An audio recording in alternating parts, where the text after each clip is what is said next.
గోలేటి మీడియాకి స్వాగతం. వార్తల కోసం మీ నమ్మకమైన సోర్స్. చరిత్రకారులు అంటున్నారో, ఎవరైతే సామాజిక శాస్త్రకారులు అంటున్నారో వాళ్ళెవ్వరు కూడా కులాల గురించి మాట్లాడలేదు.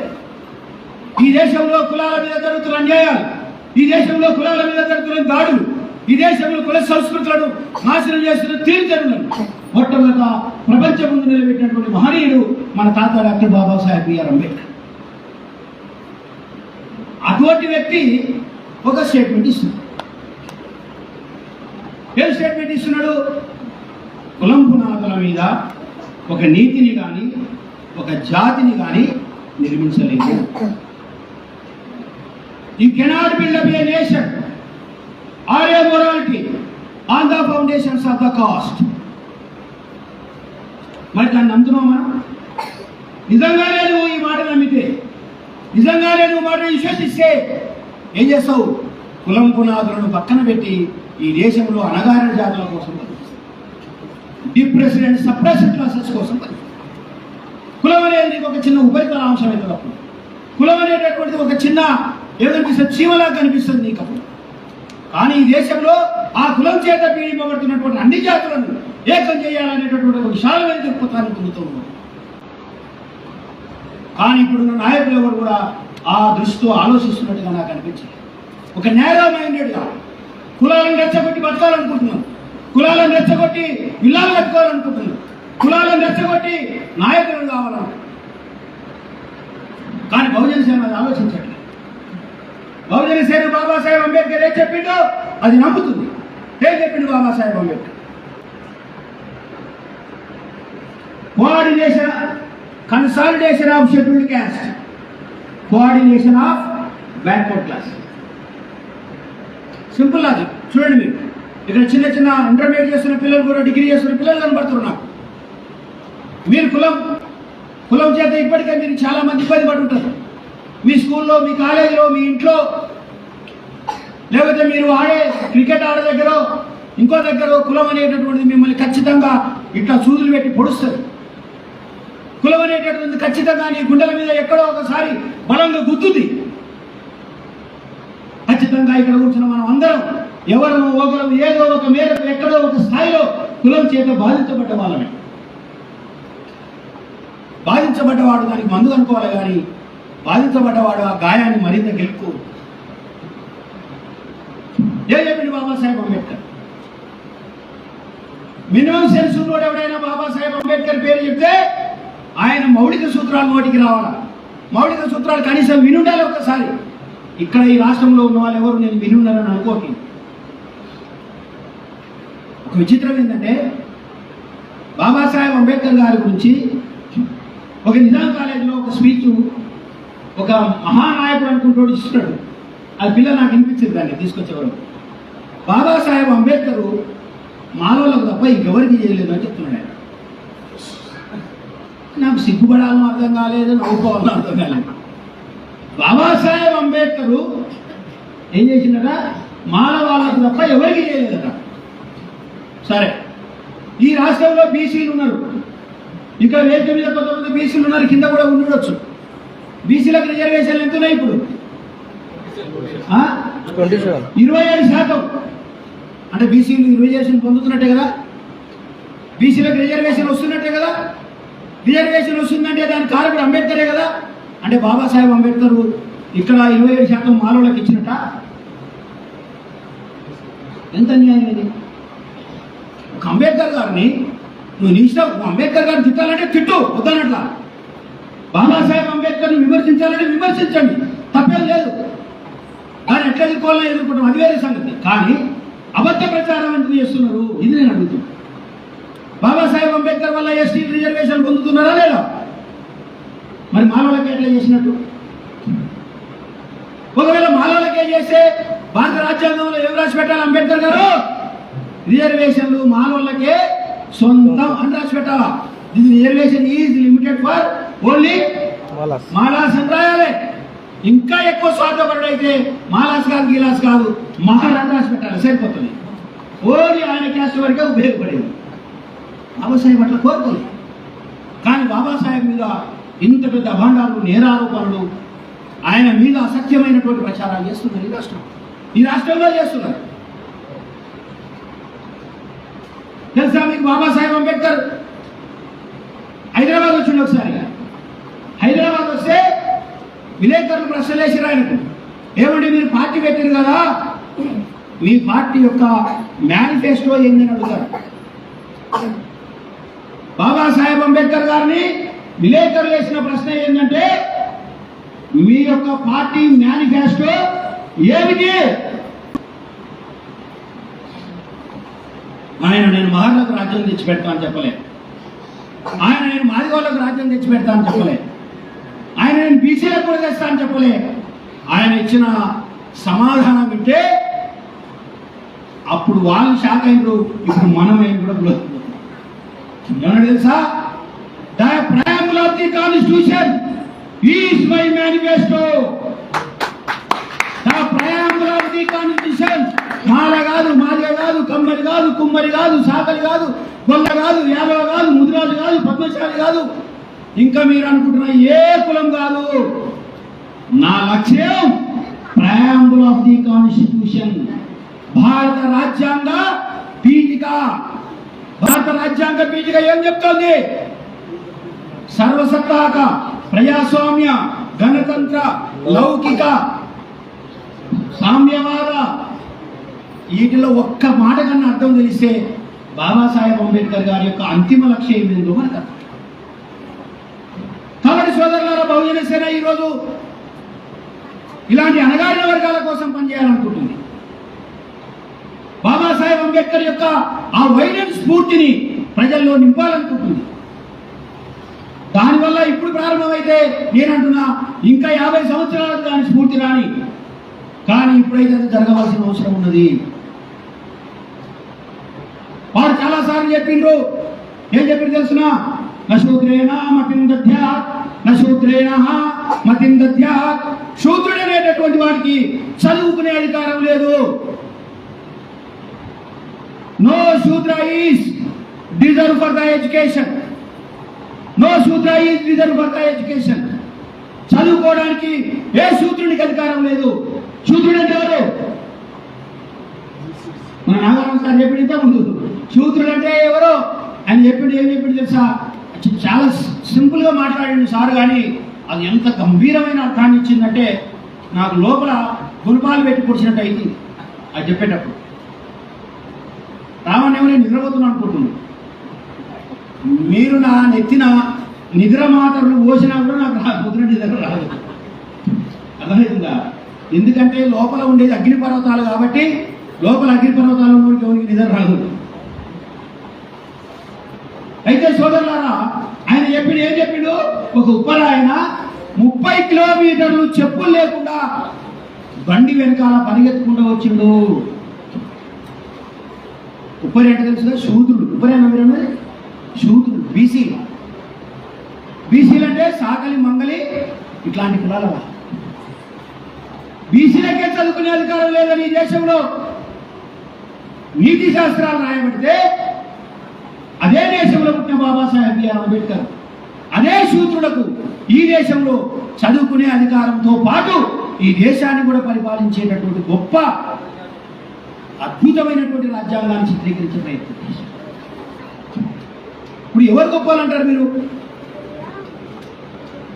అంబేద్కర్ గారి స్థానం ఎక్కడ ఉంది మన దగ్గర? అంబేద్కర్ గారికి మనం ఇస్తున్న విలువ ఏంది? అందుకోసమే బహుజన సేన చాలా కాలంగా చాలా క్లియర్ కట్తో ఒక గొప్ప విజయంతో పనిచేస్తూ ఉంది. అది గుర్తించడంలో ఈ రాష్ట్ర ప్రజలు విఫలమైనారంటున్నాను నేను. రికార్డ్ చేసి పెట్టండి మీరు. బహుజన సేన డాక్టర్ కదిరే కృష్ణ ఈ జాతి ప్రజల కోసం నీతితో, నిజాయితీతో, నిబద్ధతతో, త్యాగంతో కూడినటువంటి పని చేస్తుంటే ఈ రాష్ట్రంలో ఉన్న మేధావులు అనుకునే వాళ్ళు, ముఖ్యంగా దళితులు విఫలమైపోయారు దాన్ని గుర్తించడంలో.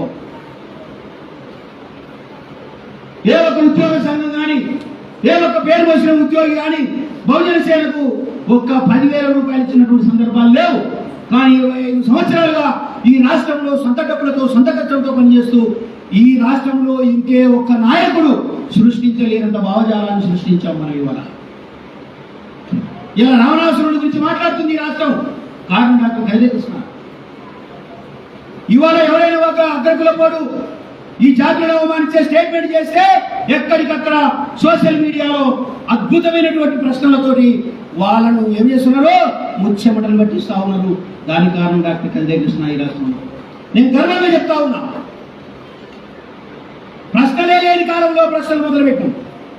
ప్రశ్నించడమే తప్పనే కాలంలో ఈ మొత్తం అగ్రకుల బాహుజాలానికి, మొత్తం మనవాద సిస్టమ్ కి మనం ఏం చేసినాము, ప్రశ్నలనే బాణాలను సంధించి ఎక్కడికక్కడ ముక్కలు ముక్కలు నరికేసినాం.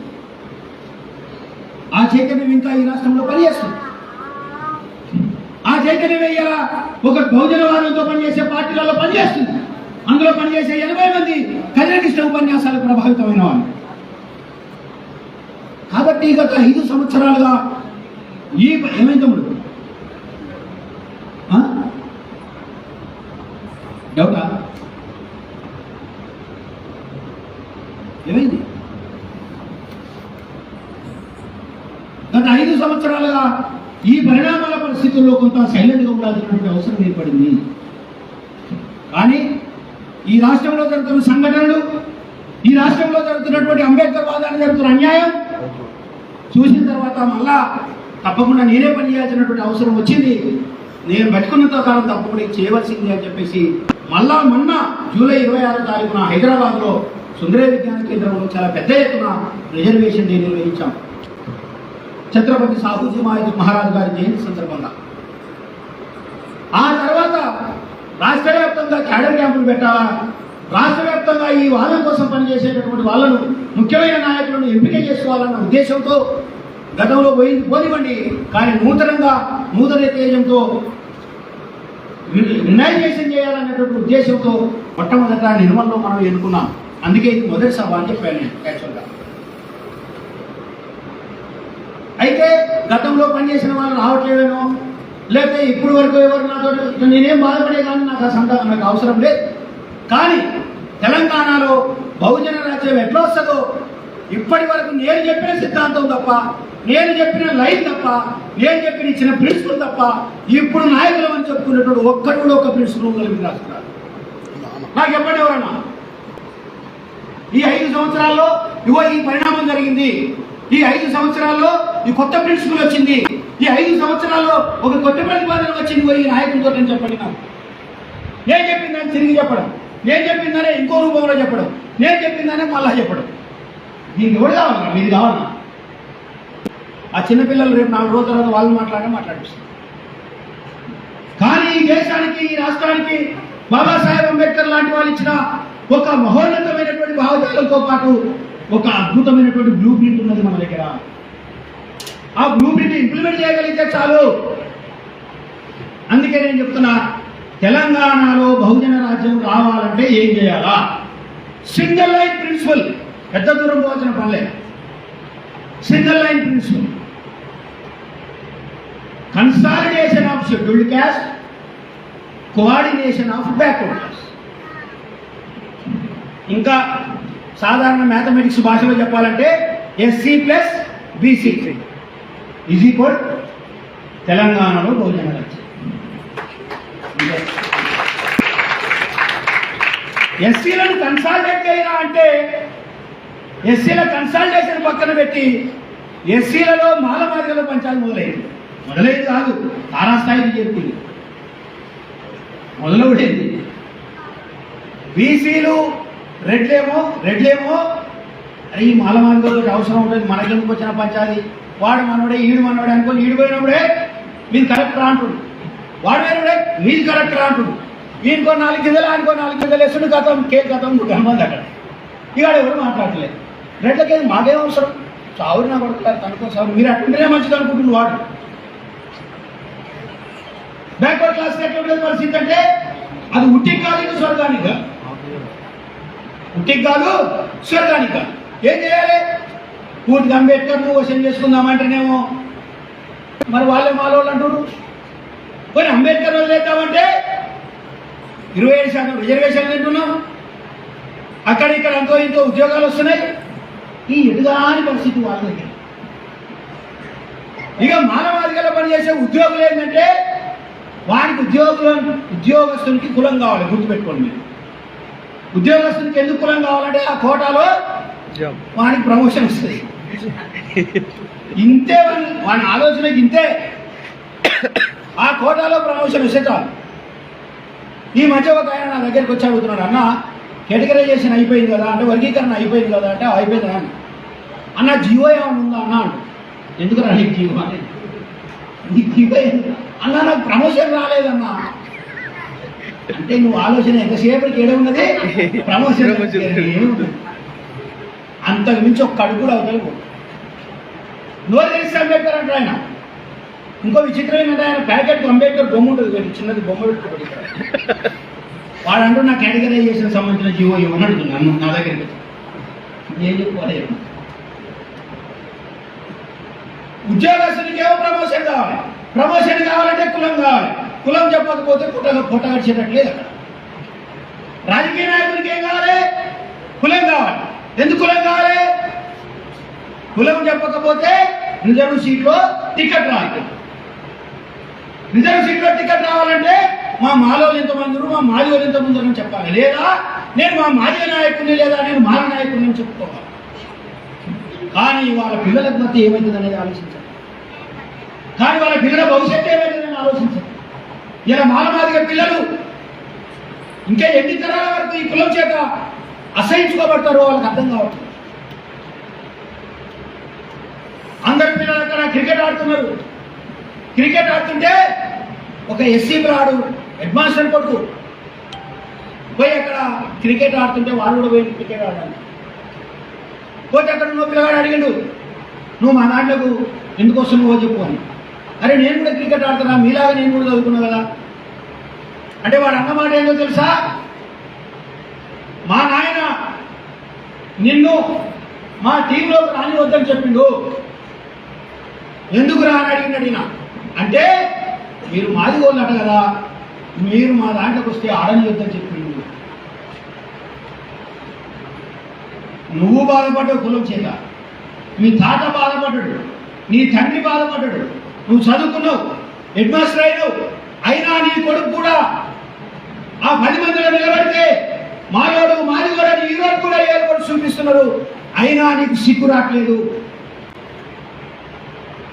అయినా మనకి ఇంకా అదే కులం కావాలని మనం ఇంకా ఆ కులాన్ని ఎస్టాబ్లిష్ చేయడానికి ప్రయత్నం చేస్తా ఉన్నాం.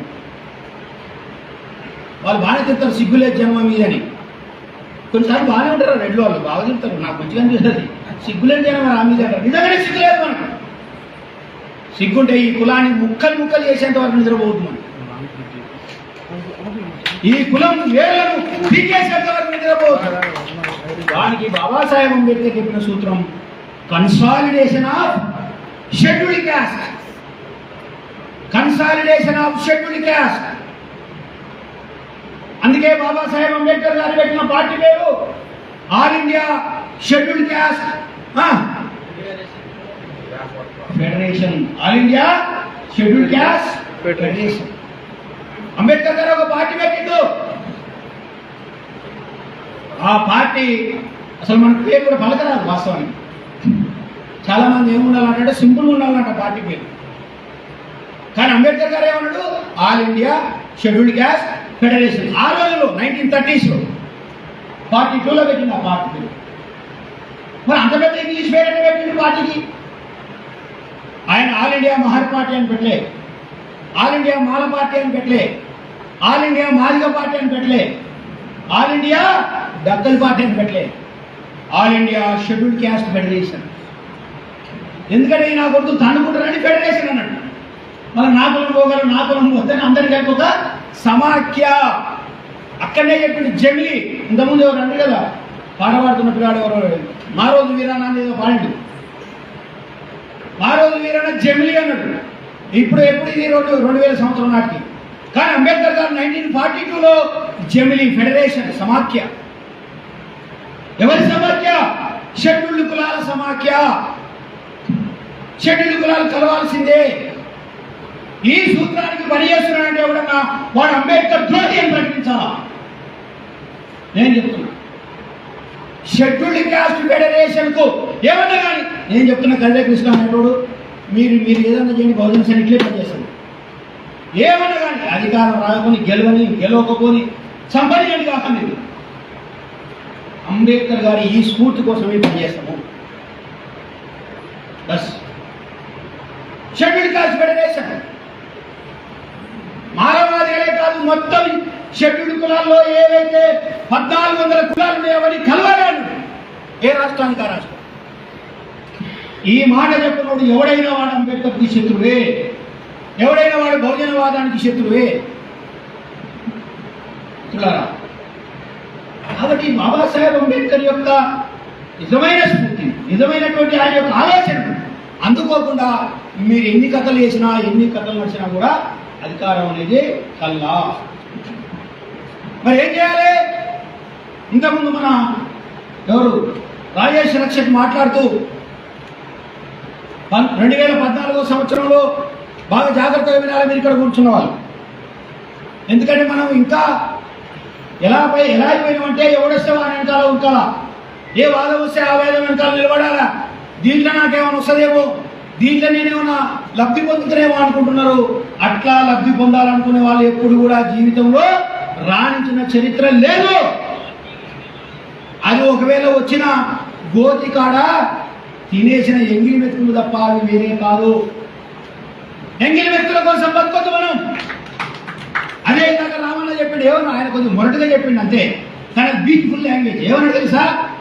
అరే మీ అమ్మకి ఇస్తా చీర, మీ బిడ్డకి ఇస్తా, మీ అక్కకి ఇస్తా, మీ చెల్లెకి ఇస్తా, ఎన్ని చీరలు కావాలో చెప్పురా నేను ఇస్తా అన్నాడు. అంటే అర్థం ఏంటంటే సెల్ఫ్ రెస్పెక్ట్ ఉండాలా. ఆ సెల్ఫ్ రెస్పెక్ట్ ఒకటి పెట్టుకోండి, అధికారం మీ చేతిలోకి వస్తుందని చెప్పిండు. ఇంకా సింపుల్ గా. కానీ మనం ఏ అగ్రకులవాడు మెతుకులేస్తాడో, లేకపోతే ఏ కులవాడు మనకి 4 ఏమంటారు అన్నం మెతుకులేస్తాడో, ఎవరి 10 రూపాయలు ఇస్తాడో అని వాళ్ళు ఎదురు చూసుకుంటూ కూర్చుంటున్నటువంటి దౌర్భాగ్యం. దాని కాబట్టి ఈ రాష్ట్రంలో మానవాళిలతో పాటు బ్యాక్వర్డ్ క్లాస్ లో కూడా సెల్ఫ్ రెస్పెక్ట్ పెంచడానికి బహుజన సేన పనిచేసింది, చేస్తుంది, చేయబోతుంది. కాబట్టి సోదరులారా, బహుజన సేన యొక్క సిద్ధాంతం ఏదో కాదు, అంబేద్కర్ గారు ఏం చెప్పిండో అదే చేస్తాం. ఏం చెప్పిండో అది చేస్తామంటే ఇప్పుడు ఇంకా కొత్త బ్యాచ్ తయారైపోయింది ఒకటి. ఒకవేళ ఆయన పొరపాటు ఈ చొక్కా బటన్ ఊసిపోయింది అనుకోండి, ఈ బిడ్డలు తయారంటే కావాలని చెప్పేసుకుంటుంది దాన్ని. ఎందుకంటే అంబేద్కర్ గారికి ఆ బటన్ లేదు కదా అని. అది కాదు ఆయన అంబేద్కర్ ఆలోచన ధార కావాలి, అంబేద్కర్ ఆలోచన సిద్ధాంతం కావాలి అంతే. అంతేగాని ఆయన చొక్కాల పాపం పొరపాటులో ఊడిపోయి ఉంటుంది అది ఏది బటన్. వీడు నిజంగా మీకు వేసుకుంటున్నాడు, మనం నిజంగా తయారైంది. ఒక ఆయన అయ్యగారు పూజ చేస్తున్నాడు రోజు లేవగానే. వాళ్ళు పొద్దున లేవగానే అనుష్ఠానం వేసి పూజ చేస్తారు. మనోళ్ళు కూడా ఈ మధ్య అనుష్ఠానం వేసి పూజ చేస్తున్నారు. ఎప్పుడు పొద్దున్నే 4 గంటలకు. ఒకడు గంజాయితో అనుష్ఠానం వేస్తున్నాడు, ఒకడు బీర్ బార్లతో అనుష్ఠానం వేస్తున్నాడు. ఆ మధ్య రోజు హైదరాబాద్లో బోనాలు పడగలేదు. పొద్దున్నే వాకింగ్ పోతున్నాడు. ఆ చంద్ర సార్ నేను దగ్గర 2 రోజు వాకింగ్ పోతాను. పొద్దున 7 గంటలకు ఆ రోజు బోనాలు. ఆ పక్కన పోతున్న అక్కడ కూర్చొని ఒక 5 పిల్లలు, ఇంటర్మీడియట్ కాదు 10th వాళ్ళు, 5 కూర్చొని 7 గంటలకు బీరు తాగుతున్నారు. నేను పోయి అడిగిన, నాకు ఖచ్చితంగా డౌట్ వచ్చింది, ఇది మన బ్యాచే. 7 గంటలకు వాడు బీరు తాగుతుందంటే ఖచ్చితంగా వాడు ఏమై ఉంటాడు, మా బ్యాచే అయి ఉంటుంది అనుకుని పోయిన దగ్గర పోయి ఏం చేస్తారా మీరు బాబు అని అంటే, అంకుల్ నేను 9th అంకుల్ అంటున్నాడు, అంకుల్ నేను 10th అంకుల్ అంటున్నాడు. ఏడుంటారా మీరంటే ఎన్టీఆర్ నా, మీరు ఏం క్యాస్ట్ రాను మేము ఎస్సీలో అంకుల్. సిగ్గు అనిపించింది. అంటే వాళ్ళు ఎందుకంటే తయారయ్యారంటే అంబేద్కర్ గారికి సంబంధించిన ఎథిక్స్, బాబాసాహెబ్ అంబేద్కర్ గారికి సంబంధించిన విజన్, బాబాసాహెబ్ అంబేద్కర్ గారికి సంబంధించినటువంటి మినిమం జ్ఞానం వాళ్ళలో మనం నింపలేకపోతాం. ఎంతసేపటికి మనం వీరుడు సూర్యుడు అంటే ఎందుకు వస్తాడు ఎదుర్కోడు. అంబేద్కర్ గారు అన్నారు, ఏమన్నాడు తెలిసిన, బానిసవు అని చెప్పు, వాడు తిరుగుబాటు. బానిసమని చెప్పు, వాడే తిరుగుబాటు చేస్తాడు. అది ఎట్లా బానిసత్వం అని చెప్పాలా అంతే. అయితే మిత్రులారా, ఇంతకుముందు మన రాజేష్ చెప్పిన దగ్గరికి వస్తాను నేను. ఏమన్నాడు ఆయనంటే, 2014లో తెలంగాణ వచ్చిన తర్వాత నాకేం తెలంగాణ వచ్చిన తర్వాత విద్యా వ్యవస్థ అయితే నాశనం అయిపోయింది కేసీఆర్. తెలంగాణ వచ్చిన తర్వాత ఎస్సీ ఎస్టీ బతుకులు నాశనం అయిపోయినాయి. ఎస్సీలకు మంత్రి పదవులు, ఉప ముఖ్యమంత్రి కూడా తీసి పడేసిండు. మొత్తం కేసీఆర్ వచ్చిన తర్వాత విద్యా వ్యవస్థతో పాటు మొత్తం సమస్త వ్యవస్థలను కూడా నిర్వీర్యమైపోయింది అని చెప్పిన ఆయన. నిజమే. 2014 నుంచి 2024 వరకు ఈ మధ్యకాలంలో తెలంగాణ రాష్ట్రంలో అన్ని నిర్వీర్యమైపోయినటువంటి వాతావరణం క్రియేట్ అయింది. ఇప్పుడు మనం రాజు అంటున్నారు, రాజ్యం వస్తాం కావాలి. ఈ రాజ్యం ఎక్కడ వాడరా నాయన? ఎక్కడి కథ? ఇది ప్రజాస్వామ్యంలో ఉన్నారా మీరు? పాతరాత యుగంలో ఉన్నారా? రాజ్యం ఎక్కడిది, రాజులు ఎక్కడిది? మర్చిపోవాలి మనం. పాలకులు, ప్రజాస్వామ్యం, ఓటు, పౌరుడు, హక్కు, ఇదే భాష. అయితే వచ్చింది సరే, వాతావరణం అన్ని విద్య పోయింది, మీ అందరికీ తెలుసు. ఒక్క నోటిఫికేషన్ వేయలేదు కేసీఆర్. మాలమాదిగా ఎమ్మెల్యేలు పోయి ఆయన సీట్లో కూర్చుంటే ఆ మాలమాది ఎమ్మెల్యేలు వెళ్ళిపోయిన తర్వాత వాటర్ వేసి కడుక్కున్నాడు శుభ్రంగా, అంటుపట్టిందని పూర్వకాలంలో దొరలు కడుక్కున్నట్టు. నిజమే. రాజయ్య డిప్యూటీ సీఎం కూడా తీసి పడేసిండు, ఉన్న ఆరోగ్యశ్రీ మీకేసిండు. ధరణి అనేటటువంటి ఒక ఏంటి రెవెన్యూ చట్టాన్ని తీసుకొచ్చి అమ్ముకొని పైన దొరలంతా వచ్చి మళ్ళా భూములు ఆక్రమించుకునే పరిస్థితి తీసుకొచ్చింది. రైట్. కానీ నేనేమంటున్నా, చాలా జాగ్రత్తగా ఈ మాట వినండి మీరు. బహుజన సేనతో పనిచేయాలనుకున్న వాళ్ళకు ఈ మాట నేను చెప్తా ఉన్నా. కేసీఆర్ ఫెయిల్ అయిండు, తర్వాత ఎవరు కనపడాలి? కేసీఆర్ ఫెయిల్ అయిండు పాలకుడిగా, రైటా? కేసీఆర్ ను ప్రజలు కనుక్కుంటే ఎవరిని చూడాలి చెప్పండి? కేసీఆర్ ను ప్రజలు కనుక్కున్నారు కదా, ఎవరిని చూడాలి? బీసీలను చూడాలి. కేసీఆర్ వెల్మధర వద్దనుకుంటే ఎవరిని చూడాలి? బీసీలను చూడాలి. బీసీలను చూసినా మరి ప్రజలు చూసిరు. కానీ ఒక్క బీసీ నాయకుడు కూడా కేసీఆర్ ఫెయిల్ అయిందో, నేను ఈ తెలంగాణ రాష్ట్రానికి న్యాయం చేస్తా, ఈ తెలంగాణలో ఉన్న బీసీ బిడ్డలకు నోటి ఉద్యోగాలు ఇస్తా, ఈ తెలంగాణ ఉన్న బీసీ బిడ్డ రైతాంగాలకు నేను కావలసినటువంటి మద్దతు ధర ఇస్తా, ఈ తెలంగాణ రాష్ట్రంలో ఉన్న ఎస్టీలకు, మహిళలకు, ఎస్సీలకు వాళ్ళకి ఏ అవసరాలు ఉన్నాయో నేను తీరుస్తా, నేనున్నాను మీ ముందు, నేనున్నానని చూడండి అని చెప్పేసి ఏ ఒక్క బీసీ నాయకుడు కూడా రాలేదు. పోనీ తర్వాత ఎవరు చూడాలి? న్యాయంగా చెప్పండి, ఎస్సీలో చూడాలి. ఎందుకంటే జనాభా చూసుకుంటే బీసీలు 50, కేసీఆర్ 50 వేసేపడి రాదు. 50 70 ఎందుకంటావు? అట్లా కనుక వాడు ఫీల్ అవుతున్నారే, మీరు ఎంతమంది ఉన్నారు అంటున్నాడు. విచిత్రం ఏంటంటే ఆ కమిటీకి మన కంచాయిలయ్యా లేదు చీఫ్, ఈ కంచాయిలే లెక్కలు చేసి ఏం చెప్తాడు? రెడ్లు 17 లక్షలు ఉండరని చెప్తాడు. ఊరికొక్కరు లేనోడు 17 లక్షలు ఉంటే దంపలు తెప్పలుగా ఉన్న 8 లక్షలు ఉండాలి. ఇక మన వాళ్ళు ఏం చేస్తారు పాలకులు అంటే తెలివిగా మనోనే తెచ్చి పెడతారు అక్కడ. ఇక ఆయనతో మాట్లాడితే మనం ఏం అనలేం కదా. రెడ్డి అన్నాడు, ఏం లెక్కలు చెప్తున్నావు అంటాం. అదే ఇంకొక బాబునోడు అన్నాడు, ఏం లెక్కలు రాని అంటాం. అదే మనోడు చెప్పింది అనుకో కూర్చుంటాం. ఈ ఆ కంచాయిలయ్య అనే బహుజనవాదిని తీసుకెళ్లి ఆ సెన్సార్ దానికి చైర్మన్ చేసి ఆయనతో నోటి లెక్కలు మలిపిస్తున్నారు. ఈ రాష్ట్రంలో రెడ్లు 17 లక్షలు ఉండ్రు, ఊరికొక్కడు 17 లక్షలు ఉంటే ఎక్కడ చూసినా కుప్పలు ఉంటే ఈయన ఎంతమంది ఉండాలి? ఎన్ని కోట్లు ఉండాలి? అట్లా నువ్వు 56 చెప్తున్నావు, నేను 50 చేస్తున్నాను. 50% ఉన్న బీసీలో ఈ రాష్ట్రంలో కేసీఆర్ ఫెయిల్ అయిండు. కేసీఆర్ ఫెయిల్ అయితే ఫెయిల్ అయింది. కానీ ఇగో మమ్మల్ని చూడండి అని చెప్పేసి ఏ ఒక్క బీసీ నాయకుడు కానీ ఒక బీసీ కులం కూడా లేవు. ఎందుకు లేవు? బీసీ కులాల్లో మనం సెల్ఫ్ రెస్పెక్ట్ నింపడంలో అంబేద్కర్ వాదనం, బహుజన వాదనం విఫలమైపోయినాము. ఒక్క మాటలో చెప్పాలంటే మనం అంతా చచ్చిపోయింది. లేకపోతే దుప్పలు రావాలి. సాకరి కులం నుంచి నేనున్నాను ఒక ఆయన రావాలి, కుమారి కులం నుంచి నేనున్నాను ఒక ఆయన రావాలి, యాదవుల నుంచి నేనున్నాను ఒక ఆయన రావాలి. ఒక్క హైదరాబాద్ సిటీలో 500 కోట్ల రూపాయల ఆస్తులున్న యాదవులు 150 మంది. నాకు తెలిసిన వాళ్ళు, నేను యాదవ సభ మీటింగ్ పెట్టా, అందరి కలిసి 150 మంది. ఎన్ని ఉన్నాయి వాళ్ళ ఆస్తులు? 500 కోట్లకు పైన. కానీ ఏ ఒక్క యాదవ్ కూడా నేను ముఖ్యమంత్రి అర్హుణ్ణి, ఈ తెలంగాణ రాష్ట్రం పడుతున్న బాధలను నేను తీరుస్తా అని రాలేదు. అంటే వాళ్ళ శిక్షణ ఇవ్వడంలో, వాళ్ళ సెల్ఫ్ రెస్పెక్ట్ ఇవ్వడంలో, వాళ్ళలోంచి ఆ సమర్థత గల నాయకులను గుర్తించి సమాజం ముందు పెట్టడంలో మనం ఫెయిల్ అయినాము. ఇప్పుడు బహుజన సేన ఆ కార్యక్రమాన్ని చేపట్టాల్సిన అవసరం ఉంది అని ఈ సందర్భంగా నేను మీకు మనం చేస్తాను.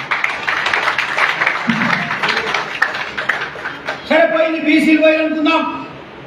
తర్వాత ఎవరు చూడాలి? ప్రజలు ఎస్సీలను చూడాలి. ఎందుకంటే మళ్ళా ఒరిజినల్ బ్యాచ్ మనకి ఎంత ఉన్నాడు? 15%. ఏడు చూసినా జనమే, ఎవరిని చూసినా 3, 4, 5, 7, 9. మా తాతకు 10 మంది సంతానం, మా నాయన తండ్రికి, మా అమ్మ తండ్రికి 10 మంది సంతానం. మరి బాబురే కొడుకులు 2 కలిపితే 20 మంది.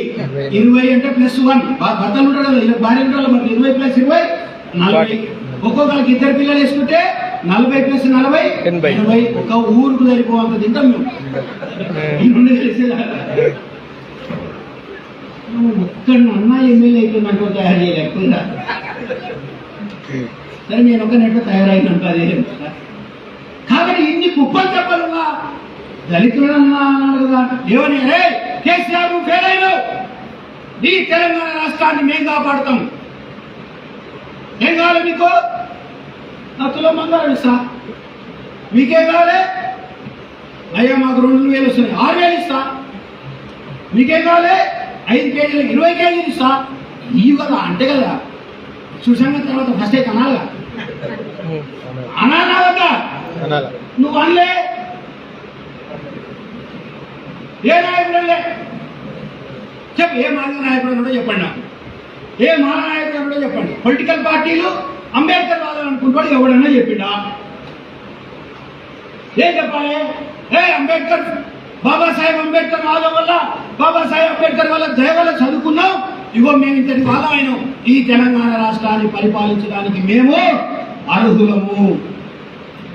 ఈ 2024 ఎలక్షన్స్ లో మా కోట్లు వేయండి, మీకు తులం బంగారం ఇస్తామన్నా అనలే.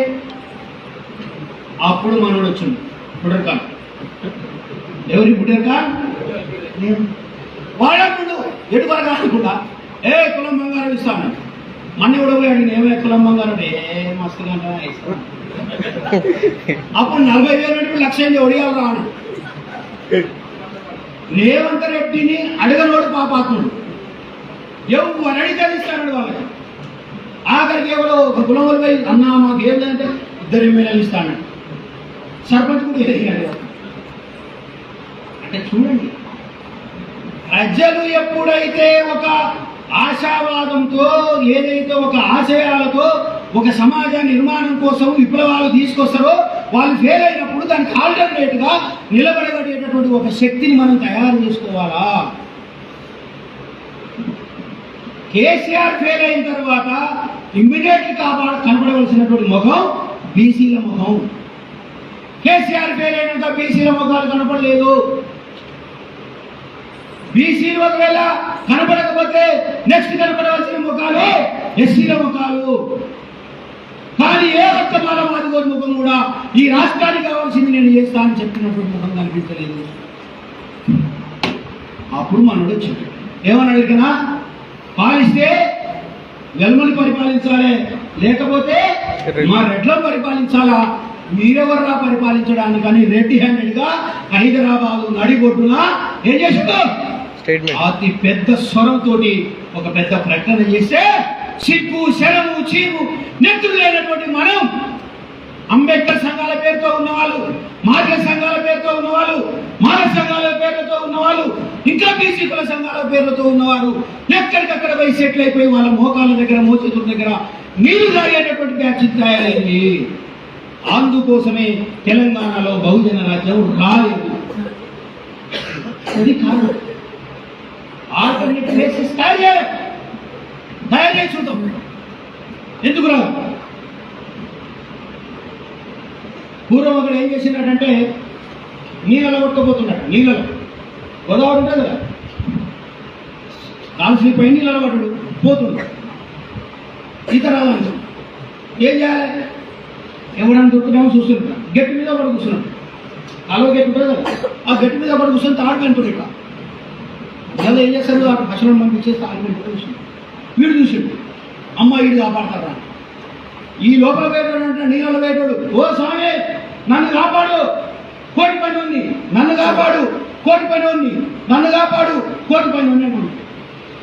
ఈ గట్టి మీద కూర్చోడు అనుకున్నాడు, అమ్మ నాకు ఇంటికి కోటి పనులు వస్తాయా. కోటి పని ఉన్నట్టే కోటి పనులు వచ్చినట్టు. నేను వీడిని కాపాడుతున్నట్టే నాకు ఒక్కటన్నా మంచి పని చెప్పకపోతున్నా. వీడు చెప్తే ఈ తాడు వెనుకునే బాధ అవుతుంది. ఏదైనా మంచి 4 రూపాయలు సంపాదించుకునేది మంచి ఉపాయం చెప్తాడు కావచ్చు అని ఆ పేడే కానీ ఇలాగేసి అడుగు కూర్చోబెట్టి మంచిగా నీళ్ళు తాపించి బిడ్డ ఏం కాదు కూర్చో, మంచిగా బచాయించడం బతికి వస్తుంది.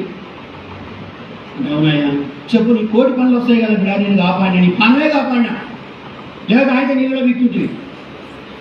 నాకు ఒక మంచి పని చెప్తాను, నాకు ఏదన్నా 4 రూపాయలు వచ్చే పని చెప్పు. అదే పిచ్చోడా, కోటి పని అంటే నీకు ఏం తెలిసిందిరా?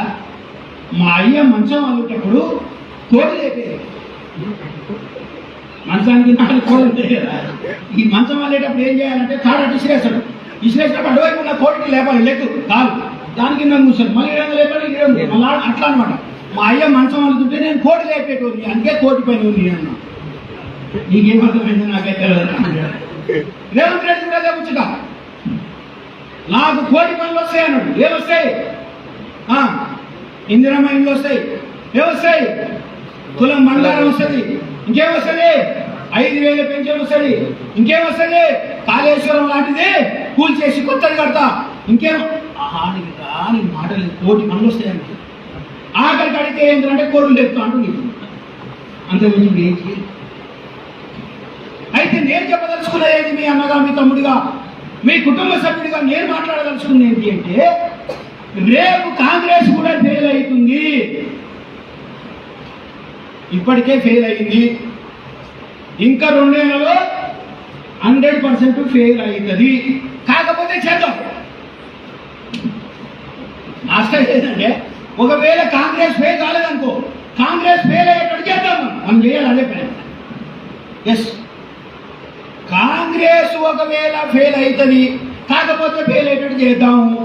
రైట్, ఇప్పుడు ఫెయిల్ అయింది, మరి ఎవరు ముఖం కనపడాలి? బీసీలో. కానీ మనకి ఏం చేస్తారు? కదా జనం ఏం చేస్తారు? ఒకటి అంటేవాడు మన ఏ వాడే మంచోడు ఉండేరా అంటే మన మధ్యన ఏమైతున్నావు? చీలిక. అంటే మనకు ముఖం లేదు, ఉప్పు లేదు, తలకాయ లేదు, కాళ్ళు లేవు, కళ్ళు లేవు, మాట లేదు, నాలుక లేదు, అసలు మనం మనుషుల మీద అంతేగా ఉంటే కనపడేవాళ్ళు. కేసీఆర్ కనపడ్డట్టు, కేసీఆర్ ముక్కు బాగాలేదని మనమేంటి, కేసీఆర్ పొట్టు తాగుతున్నాయి మనమేంటి, కేసీఆర్ ఎవరితో మాట్లాడడానికి మనమేంటి. మళ్ళీ ఇప్పుడే ఉంటున్నావు వీడు పోతే పోయేగానే అనేది మంచి చూడరా. మరి మధ్యలో మేము ఇక్కడ తెచ్చినావురా, ఇది కాబట్టి బహుజన సేన అయినా, నువ్వైనా, నేనైనా, ఇంకొకరైనా ఇప్పుడు చేయాల్సింది ఏంటంటే, కాంగ్రెస్ ఫెయిల్ అయ్యిందే కాబట్టి ఇగో బహుజనులమైన మేము పరిపాలన చేస్తాము. కేసీఆర్ ఫెయిల్ అయ్యింది, అయిపోయింది దుకాణం. కాంగ్రెస్ కూడా ఫెయిల్ అయింది, మీ దుకాణం కూడా అయిపోయింది. తెలంగాణలో మీకు పాలన చేత కాదు, తెలంగాణలో మీరు పనికిరారు, తెలంగాణలో మీరు ఇండెలిజిబుల్ క్యాండిడేట్స్. కాబట్టి తెలంగాణ రాష్ట్రంలో ఉన్న సమస్త కోట్ల రూపాయల ఆస్తికి వారసులం మేము బీసీలం, కాబట్టి మేము బీసీలం పరిపాలిస్తాము అనాలంటే మనం భావజాల పరంగా బీసీలలో, బీసీ కులాల్లో, బీసీ లీడర్లలో, బీసీ విద్యార్థుల్లో, బీసీ మేధావుల్లో, బీసీ చదువుకున్న వాళ్ళ లోపల అంబేద్కర్, పూలే భోజనవాదాన్ని, అలాగే ఎవరు ఛత్రపతి సాహూజీ మహారాజ్ గారి యొక్క రిజర్వేషన్ల సిద్ధాంతాల థీరీని, సమానత్వాన్ని మనం ఈ సమాజంలో బోధించవలసినటువంటి అవసరం.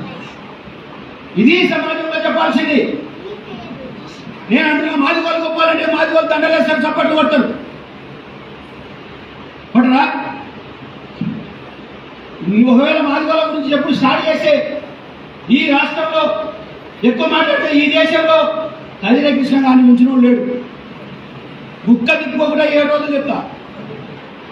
మాలోల గురించి మాట్లాడాల్సి వస్తే ఈ రాష్ట్రంలో కదిరే కృష్ణ గారిని మించిన ఇంకొకరు లేడు. మాలోల గురించి 10 రోజులు చెప్పమని చెప్తాను. హిస్టారికల్ ప్రూఫ్స్ తో తీసుకొని చెప్తా. మౌర్య సామ్రాజ్యం కానీ మొదలు పెడతా. యాదవుల గురించి, యాదవుల రాజ్యాల గురించి, యాదవుల ప్రతిభల గురించి, యాదవుల సంస్కృతి గురించి, యాదవ ఉపకులాల గురించి చెప్పాలంటే ఈ రాష్ట్రంలో మళ్ళీ ఛాలెంజ్ చేసి చెప్తున్నాను. నా తర్వాత ఎవడైనా రమ్మను. ఇప్పుడు కూడా ఛాలెంజ్ చేస్తాను, రమ్మని ఎవడో. కానీ దానివల్ల ప్రయోజనం లేదు. ఏంటి ప్రయోజనం? ఇప్పుడు నేను చెప్పినప్పుడు ఫలానోడు ఫెయిల్ అయితే మనం ఫలానోడు ఫెయిల్ అవుతుందంటే మన పేరు చెప్పాలి. కేసీఆర్ పేరు చెప్పు, ఎక్కడైనా మా ఆయన మంచోడైతే పలానా ఆయనతో ఏ పని అన్నట్టు కానీ అట్లా ఉంది ఇలా భాగవతం. మనమేం చేస్తున్నాం? ఇక మన కులాల గురించి చెప్పుకున్నాడు, మన కులాల మీటింగులు పెట్టుకున్నాడు, మనం డబ్బులు కొట్టుకున్నాడు, మనం దండలు వేసుకున్నాడు, మనం శాలవాళ్ళు. ఆడ మన ముఖం కనపడతలే, ఆడ మన ముఖం చిల్లుబడి. నిజమా కదా? కాబట్టి మిత్రులారా, ఈ కులాల్లో చదువుకున్న మీరు, ఈ కులాల్లో మేధావులుగా ఉన్న మీరు, ఈ కులాల్లో ఆలోచనాపరులైన మీరు, ఈ కులాల్లో అంతో ఇంతో త్యాగం చేయగలిగిన మీరు, వాళ్ళు ఫెయిల్ అవుతున్నారు. మన ముఖాలు కనపడేటట్టు చేసుకుందాం. మన ముఖాలు కనపడేటట్టు చేసుకోవాలి అంటే మన నాయకులను తయారు చేసుకోవాలి, మనం ధైర్యవంతులను తయారు చేసుకోవాలి, మనం ఎలక్షన్లను ఎదుర్కొనే వాళ్ళని తయారు చేసుకోవాలి. మన బిడ్డల భవిష్యత్తు కోసం మనమే పునాదులు వేసుకోవాలి. ఆ దానికోసం పని చేయాలా? ఏ కులానికంటే ఆ కులం కన్నుసుకొని వస్తారండి, మీకు తెలియదు. ఇప్పుడు ఇంకెందుకు ముస్లింలను తిడుతున్నారు? అరే హిందువుల దగ్గర హిందువులు అరే మిమ్మల్ని ముస్లింలు తిడుతున్నా అంటే హిందువులంతా ఏకమవుతారు, వద్దనే ఏకమవుతారు. బీజేపీ పైన అదే, ఏదైనా చిన్నది దొరికించుకోవాలి, హిందువులను ఏకం చేసి ఓటు కొట్టారు. అదే ముస్లింల దగ్గర పోయి చెప్పి హిందువులు మీ వాళ్ళని ఏమంటుంటే ముస్లింలు అంతే. ఎంఐఎం పైన అదే, దాంతో పెద్ద కథ నడు. అది కొంతకాలమే. అది గుంట నక్క అని తేలిన తర్వాత ఆ నక్కలే కొట్టుకుంటుంది. కాబట్టి సోదరులారా, బహుజన సేన ఆలోచిస్తున్నది ఏమిటంటే అగ్రకులాలు ఫెయిల్ అయితే ఆల్టర్నేట్ ఫోర్సెస్ చూపించాలా. మళ్ళీ చెప్తున్నా, అగ్రకులాలు ఫెయిల్ అయితే ఆల్టర్నేట్ ఫోర్సెస్ చూపించాలా, ఆల్టర్నేట్ ముఖాలను చూపించాలా. ఆల్టర్నేట్ ముఖాలను చూపించాలంటే వాళ్ళని మనం తయారు చేసుకోవాల్సిన బాధ్యత అంబేద్కర్ వాదులుగా, అంబేద్కర్ యొక్క అనుచరులుగా, అంబేద్కర్ యొక్క మనోళ్ళుగా, వారసులుగా మనకు ఆ బాధ్యత ఉంది. అలాంటి లీడర్లను తయారు చేసుకోవాల్సిన అవసరం ఉంది. ఈ దేశంలో మీరు ఆలోచన చేసుకోండి బాగా. నేను చెప్తున్నాను కాదు, మీరు ఇంటికి పోయినట్టు ఆలోచన చేయండి. నెంబర్ 1, 1925లో ఆర్ఎస్ఎస్ అనే ఒక సంస్థ పుట్టింది. ఇప్పుడు 1925లో 1925లో ఆర్ఎస్ఎస్ పుట్టితే 2026లో ఈ దేశాన్ని పరిపాలిస్తుంది ఎవరు? ఆర్ఎస్ఎస్. అవునా కదా? అదే 1925లో ఇదే దేశంలో కమ్యూనిస్ట్ పార్టీలు పెట్టినాయి. కానీ ఈ దేశంలో కమ్యూనిస్ట్ పార్టీలు ఒక్క రాష్ట్రంలో కూడా లేకుండా కూర్చోబెట్టుకున్నారు. అదే 1925.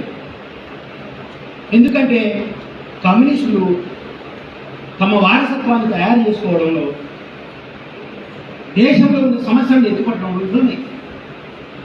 ఆర్ఎస్ఎస్ సక్సెస్ అయిందంటే ఆర్ఎస్ఎస్ కు 1985లో 2 ఎంపీలు ఉన్నారు.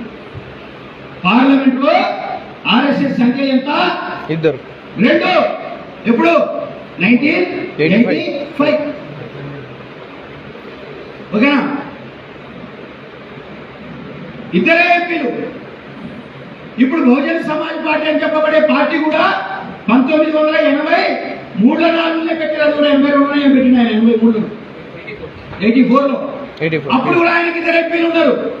కానీ ఇప్పుడు అదే పార్లమెంట్ లో అదే బహుజన సమాజ్ పార్టీకి ఒక్క ఎంపీ కూడా లేడు.